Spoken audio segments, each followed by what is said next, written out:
to seek out nuclear technology and use nuclear technology for peaceful purposes.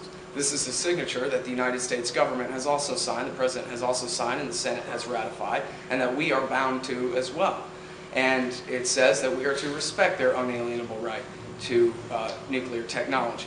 Now, basically over the last few years, there's been sort of a bait and switch of different talking points about Iran's nuclear program. Well, they have a secret program. We all know about what's going on here, but they have a secret thing there that we're not sure about yet, but we know they have it, and that's where the nuclear bomb is being made, not out here in front where everybody can see. And people who pay attention to good reporters like Seymour Hersh in the New Yorker magazine have known for a long time that that's just not true, that the American CIA agents and even the Mossad agents have said that they actually have no evidence whatsoever of a nuclear weapons program in Iran, and this was a view that was confirmed by all 16 American intelligence agencies last fall in what was a serious blow to Dick Cheney and his policy, at least publicly, when all 16 intelligence agencies came out with their national intelligence estimate, which said that as far as they're concerned, the Iranians' nuclear weapons program ceased to exist in 2003. And by the way, their nuclear weapons program, such as it was, amounted to basically nothing. And that has been since 2003, since they had even abandoned all efforts. Now, I'm sorry because I don't mean to sound too much like I'm lecturing, but you understand that this means that they've been lying to you since 2003, right to your face. There's a nuclear weapons program in Iran. Everybody knows it. Nobody disputes it. That's what Barack Obama said in his debate with the rest of the Democrats last fall. No one disputes that Iran is seeking nuclear weapons. And of course, it was Denis Kucinich who stood up and said, well, I'm sorry, you might not have ever heard of Mohammed El-Baradei, the Director General of the International Atomic Energy Agency, but he says they're not seeking nuclear weapons. How's that for in dispute? The IAEA has see anything, go anywhere access, carte blanche in Iran. All of their nuclear facilities are quote-unquote safeguarded by the International Atomic Energy Agency, and Mohammed El-Baradei has said that he has found no evidence, and in fact, no indication that they have diverted any of their nuclear technology to a military or other special purpose, as he would be required to support to the Security Council in the IAEA statute. So, to say that quickly, El-Baradei has been right this whole time. There is no nuclear weapons program in Iran. There hasn't been a nuclear weapons program in Iran. It's going to be really hard for them to wipe Israel off the map without a nuclear bomb, but I guess that's the tough position that they found themselves in. And by the way, there have been smaller accusations here and there about the nuclear program, such as, well, we found some highly enriched uranium. How do you explain that? Well, they explained that. They said, well, we bought our equipment from the Pakistanis, and they must have done a test run before they sold it to us. So they went and asked the Pakistanis, and the Pakistanis said, yeah, that's right. Oh, okay. Yeah, got some Pakistani residue there. In fact, what the Iranians have in terms of their nuclear capability is they're enriching uranium to 3.6% uranium hexafluoride gas, uranium-235.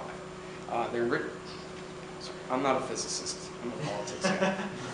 They have uranium hexafluoride gas. They're enriching it to 3.6% U-235. It would need to be above 90% purity of U-235 to make an atomic weapon out of it, and they do not have the capability to do it. And for them to even begin trying to do it, they would have to withdraw from the Non-Proliferation Treaty. They would have to kick the IAEA inspectors out of the country, like North Korea did back in 2002, and then they could begin to attempt to create nuclear weapons, and it would still take them at least a decade beyond that, according to all the scientists I talked to. So there's really not much of a threat. I want to bring up real quick also the so-called smoking laptop. This was we don't want the mushroom cloud to be the smoking gun to be a mushroom cloud. Well, the smoking laptop is the smoking gun, supposedly, in the story of Iran's nuclear program, and yet we know now that it came from the Israeli Mossad through the National Council for Resistance in Iran, which is the political front for a communist cult called the Mujahideen al-Khalq, who have been through different incarnations. Their last job before working for the United States was killing Iranians for Saddam Hussein, and now they work for our Department of Defense. But if they're the IRA, then the NCRI is basically the Sinn Féin, the political branch of their militant movement, and they're a front for Israeli intelligence, and every time that they come up with hey, guess what about this facility, or guess what about that facility. It turns out later that it came from the Iranians. And the accusations in the smoking laptop actually didn't even make any sense. They said, well, let's build, we'll spend a ton of money and build this building from the ground up to laser enrich uranium up to tetrafluoride level, when in fact you need it to hexafluoride level to introduce it into your centrifuge, and they have a plant that does that right down the street. So why would they build this whole new facility to enrich the uranium ore to half of what they would need to put it in the centrifuge when they already can process it the rest of the way at the facility they already have? So there's actually no evidence at all that's been presented to anyone in public anywhere that this laptop even came from inside Persia anywhere. It supposedly was the property of a dead Iranian scientist, which somehow they got their hands on. But as far as I can tell, the whole thing was manufactured in Tel Aviv, and I don't know why anybody should give the Israelis any benefit of the doubt that they did anything but create it out of whole cloth. And the question needs to be asked too. Secret nuclear weapons program, above-board nuclear weapons program. What if Iran did have nuclear weapons? What if they did? What business is it of ours? How could Americans think that they have the right to start a war against a country for trying to create nuclear bombs when it's our country's the only one who's ever used them on people in battle, when it's our country who has the world's greatest stockpile of them right now, when it's our country who literally writes down officially in the policy, we threaten to wipe you people off the map if you look at us funny. And we have this whole new preemptive war doctrine where they have officially, or both, have vowed that they would immediately rise up and go to war with the United States in defense of the Iranians. And that very well could be a battle that the Americans could lose in Iraq. They're firing on the Green Zone today. That's without an attack on Iran and without the Mahdi army and the bottom corps rising up against our guys. So that's certainly something to be concerned about. And I guess I just want to end with an attempted refutation that it is necessary that the West have this clash of civilizations with the Muslim world. Sometimes it's hard to think of people from far away who look different, speak different, believe different. It's hard to think of them as one of us, as part of being, in the same category we place ourselves. They oftentimes become the other.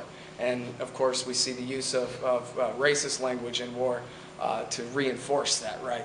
The Nips, the Japs, the Krauts, the Hajis, the pucks. That's what we call now the person under control is a puck. Yeah, so.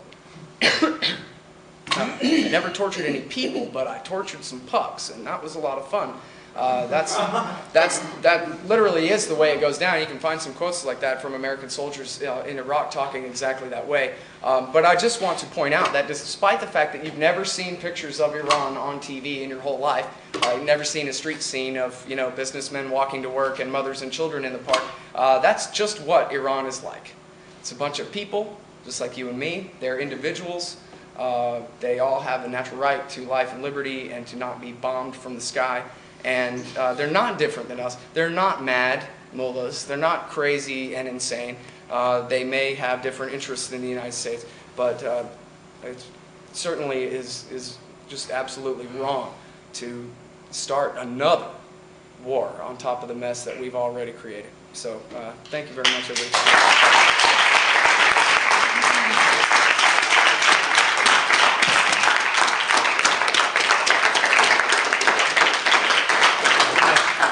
If we have a few minutes, we might have some questions if you have anything. Oh, there's plenty of them. She's first. I was really itching to get this. Ahmadinejad has been, in recent news, been doing a lot more foreign relations with Iraq. And I'm wondering if that is just kind of more of a pricking towards our government to kind of instead of just popping up like they're going to do something, to really look like they're going to do something, or if we're aware, as you're aware, that there's not the amount of money or resources or manpower to go into Iraq, and the impetus for us to actually use another bomb, what's the motivation for, the rest of the world not to come down on the U.S.? Well, it's kind of like a two-part question. sure that the rest of the world really has the ability to do anything about it other than if they want to dump our securities and crash our currency, they could do that. But to be perfectly honest,